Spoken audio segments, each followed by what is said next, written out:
A delegation of Republican lawmakers is calling on President Biden to come see the crisis at the border for himself after they toured facilities holding thousands of migrant children at the southern border. The delegation also rode along with Border Patrol overnight, where they encountered some of the people trying to come to the United States. Our congressional correspondent Rachel Scott was right there with them for that ride along, and she joins us live now from the border to tell us all about it. Rachel, hi. I know it's been a busy day for you. We appreciate you coming on. Tell me a little bit about what you and the delegation saw during this trip, and how did they react to it?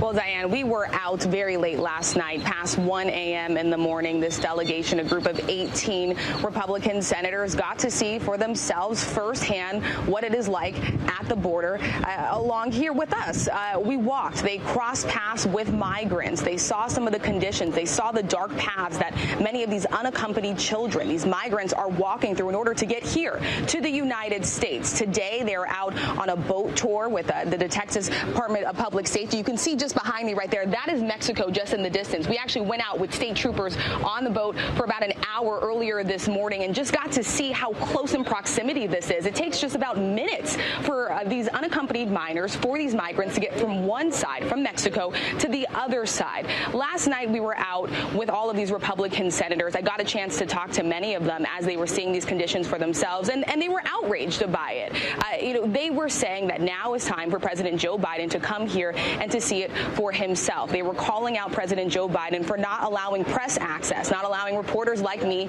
inside of some of those overcrowded facilities that we have seen in Donna, Texas. Those senators today got to go inside and see it for themselves, but reporters like me were not allowed in. So they were pressing them on that. But I did ask, a really pointed question to Senator Lindsey Graham about where was the outrage? If he's outraged over the conditions now, where was the outrage during the Trump administration? Take a listen. The outrage is that you entice people to do this. They're going to have a 5,000 facility at Fort Bliss.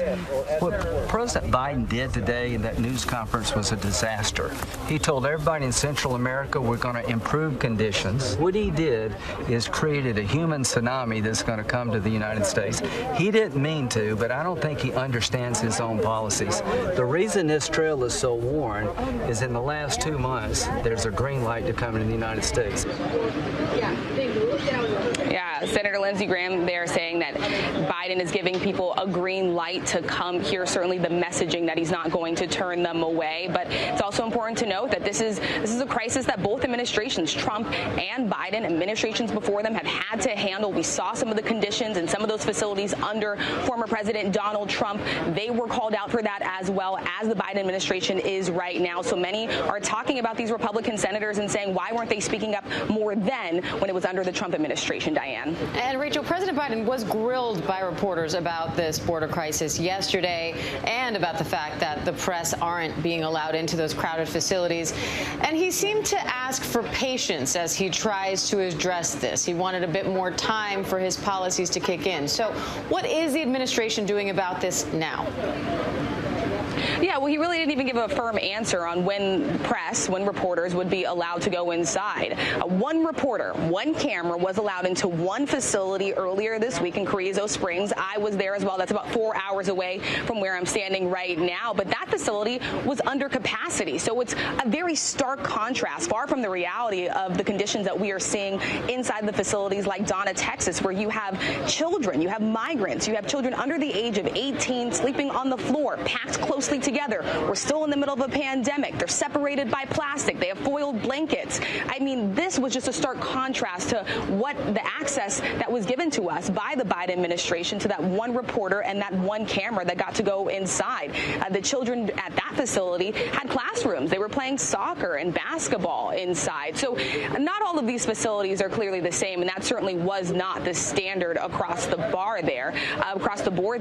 Cecilia Vega pressed President Biden on this yesterday, and his message stands firm. He believes that all of these unaccompanied minors, the surge that we are seeing here, these children should not be turned away. They should not go back. That is a very different message that I heard from Republicans here yesterday as we were out doing this midnight border visit. They said that some of these children need to go back across the border, even after making some of the most treacherous walks and going through some of the most dire conditions, Diane. And Rachel, I know you also got a chance to speak directly to some of those migrants that are trying to come into the country. What did they have to say? Yeah, you know, a little bit past midnight, as we were walking towards the edge of the river, we encountered a group of migrants that were walking towards the United States. They had just crossed on American soil, and I met a mother. She brought her 5-year-old daughter with her. Her daughter was clinching onto her, and she told me that they came from Honduras. She said that she brought her daughter here for a better life. She said that her husband, her son, had already made it over, and she actually took out a little piece of paper that she had in her pocket. It had laminated on it a number, a family member, a number, and that's really common of what we have seen so far. Many of these migrants, they're crossing the border, even these children who are under the age of 18, and they have a phone number of a family member so that they can be connected to them for this. But she broke down and she started crying. She was really emotional. This was a long journey for her. You have to imagine what that is like to take a 5-year-old across the border to walk. She said that she was hungry for a lot of days. They went without food, tears streaming down her eyes during that. And then also during that moment, her child started to cry as well.